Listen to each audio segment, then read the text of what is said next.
சட்டப்பேரவையில் அமைச்சர் துரைமுருகன் பேசி வருகிறார். அந்த நேரலை காட்சிகளை பார்க்கலாம். நீங்களே ஒரு தீர்ப்பு வழங்கலாம் என்று சொல்லி நம்முடைய மாண்புமிகு முதலமைச்சர் அவர்கள் சொன்னதின் அடிப்படையில் மாண்புமிகு முதலமைச்சர் அவர்களும் தங்களிடம் இருந்த அந்த ஆவணங்களை என்னுடைய கவனத்திற்கு தந்தார்கள். அதுபோல் எதிர்க்கட்சி சார்பாகவும் காலை 9:23 மணிக்கு 9 மணி என்பது 9:23 மணிக்கு கொண்டு வந்து தந்தார்கள். அங்கே பேசி முடிவெடுக்கப்பட்டு இத்தோடு இதை ஒவ்வொரு இரண்டையும் ஆய்வு செய்ததில் நம்முடைய மாண்புமிகு முதலமைச்சர் சொன்ன உண்மைகள் அப்படியே இருந்தது. சம்பவம் 12ஆம் தேதி நடந்தது, 24ஆம் தேதி எஃப்ஐஆர் போடப்பட்டது. அதே போல அவர்களும் ஒரு எஃப்ஐஆர் காப்பியை கொண்டு தந்தார்கள். அதையும் சரிபார்த்ததில் 12ஆம் தேதி சம்பவம் நடந்தது. வழக்கு 19ஆம் தேதி மாவட்ட காவல்துறை கண்காணிப்பாளருடைய கவனத்திற்கு சென்றது. 24ஆம் தேதி வழக்கு பதிவு செய்யப்பட்டது. ஆகவே 24ஆம் தேதி கொடுத்து அன்றே வழக்கு பதிவு செய்யவில்லை. அதையும் புரிந்து கொண்டோம். இல்ல, நான் முடிங்க.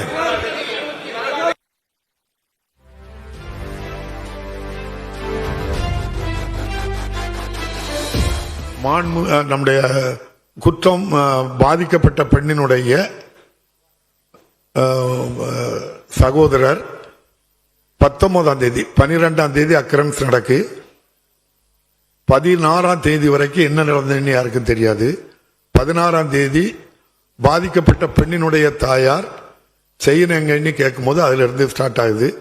முடிவு அப்போது அவர்கள் சம்பவத்தை சொல்கின்றார்கள். 16ஆம் தேதி அன்று இரவே அந்த பாதிக்கப்பட்ட பெண்ணின் சகோதரர் அந்த குற்றம் இழைத்தவர்களை மீது நடவடிக்கை எடுத்து நான் முடிச்சிருந்தேன் அப்புறம் நீங்க சொல்லு. அதுக்கப்புறம் அவங்க 17ஆம் தேதி அரசு அவங்கள தாக்குறதாட்டு மருத்துவமனையில் ஒரு 2 பேர், அதாவது பிரேம்குமார், ரதிமதன் 2 பேரும் அரசு பொள்ளாச்சி அரசு மருத்துவமனையில் அட்மிட் ஆகுதாங்க. அதே போல கௌதம்னு ஒரு பையன் அருண் மருத்துவமனையில் அட்மிட் ஆகுதாங்க. அவரு நம்முடைய கொரட்டூர், பொள்ளாச்சியில கொரட்டூர் காவல் நிலையத்திலிருந்து SSI போய் அவங்ககிட்ட ஸ்டேட்மெண்ட் வாங்குதாங்க. அப்போது அது தெரிகிறது. அதன்பின் 19ஆம் தேதி நம்முடைய திருநாவுக்கரசு என்பவர் KMCH மருத்துவமனையில் அட்மிட் ஆகுதாங்க. இல்ல நான் சொல்லணும், நான் பேசல, நான் நடந்த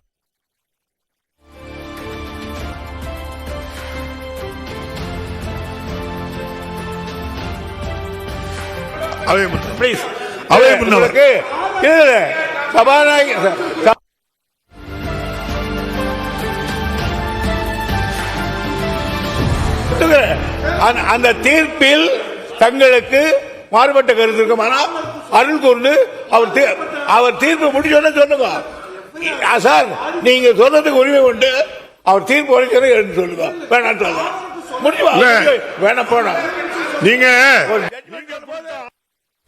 தேதி நான் 19ஆம் தேதி தானே வந்திருக்கேன். 19ஆம் தேதிக்கு தானே வந்திருக்கேன். 19ஆம் தேதி இல்ல இல்ல இல்ல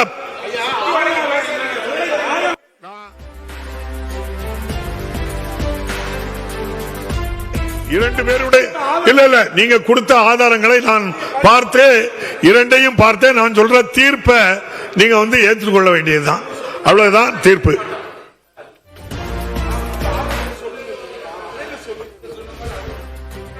இல்ல நீங்க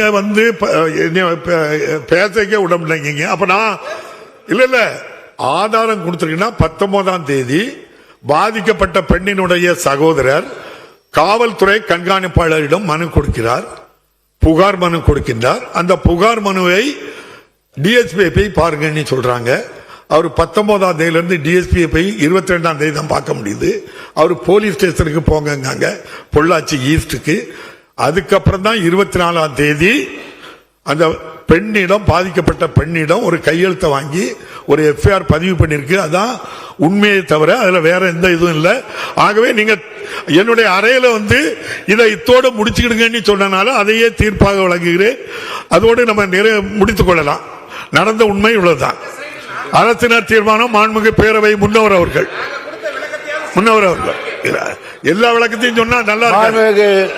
பேரவைத் இல்ல, இது தலைவர் ஒருதலை பட்சம் இல்ல. பேரவை விதி 21 கீழ் பேரவை மீண்டும் கூடும் நாள் குறிப்பிடப்படாமல் ஒத்திவைக்கப்பட வேண்டும் என்ற தீர்மானத்தை முன்மொழிகிறேன். மாண்புமிகு பேரவை முன்னர் அவர்களின் தீர்மானம் பேரவையின் முடிவுக்கு விடப்படுகிறது. ஏற்போர் ஆம் என்க, மறுப்போர் இல்லை என்க. மறுப்போரே இல்லை என்று கருதுகிறேன். மறுப்போரே இல்லை. தீர்மானம் ஒருமனதாக நிறைவேறியது. பேரவை மீண்டும் கூடும் நாள் குறிப்பிடப்படாமல் ஒத்திவைக்கப்படுகிறது. வணக்கம்.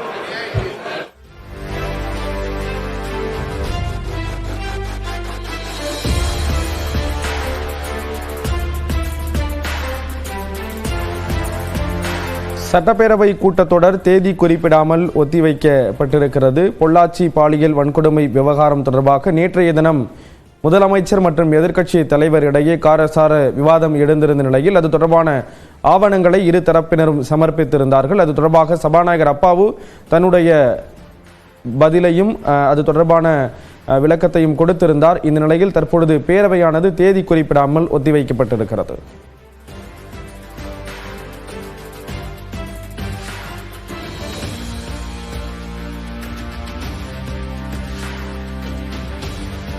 பொள்ளாச்சி பாலியல் வன்கொடுமை தொடர்பாக திமுக மற்றும் அதிமுக தரப்பு தங்களுடைய ஆவணங்களை கொடுத்திருந்த நிலையில் அது தொடர்பாக சபாநாயகர் அப்பாவு தன்னுடைய விளக்கத்தை குறிப்பிட்டிருந்தார்.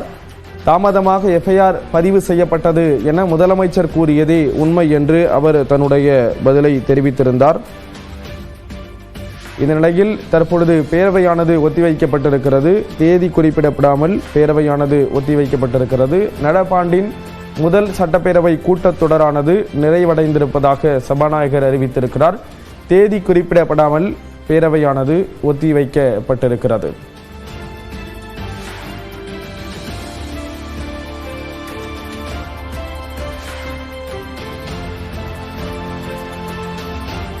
நடப்பாண்டின் முதல் சட்டப்பேரவை கூட்டத்தொடரானது நிறைவடைந்திருக்கிறது. பல்வேறு முக்கிய தீர்மானங்கள் இந்த கூட்டத்தொடரில் நிறைவேற்றப்பட்டிருக்கின்றன. குறிப்பாக பெண்களுக்கு எதிரான பாலியல் குற்றங்களுக்கான தண்டனை தொடர்பான முக்கிய தீர்மானமானது நிறைவேற்றப்பட்டதை பார்த்தோம். அந்த வகையில் தற்பொழுது இன்றைய தினம் முக்கிய விடயமாக பொள்ளாச்சி பாலியல் வன்கொடுமை விவகாரம் தொடர்பாக நேற்றைய தினம் சட்டப்பேரவையில் காரசாரமான விவாதம் எழுந்திருந்த நிலையில் அதிமுக மற்றும் திமுக என இரு தரப்பினரும் ஆவணங்களை சமர்ப்பித்திருந்தார்கள்.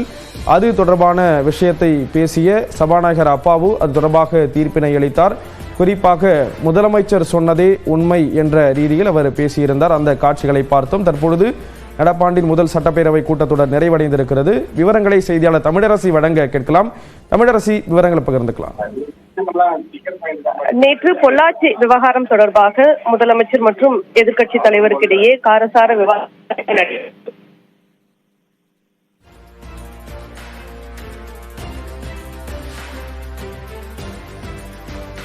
இந்த பிரச்சனையை இத்துடன் முடித்துக் கொள்ள வேண்டும் என்று சபாநாயகர் குறிப்பிட்டிருக்கிறார். பொள்ளாச்சி பாலியல் வன்கொடுமை தொடர்பான விடயத்தில் இது தொடர்பான விவரங்களை செய்தியாளர் தமிழரசி வழங்க கேட்கும். நன்றி தமிழரசி.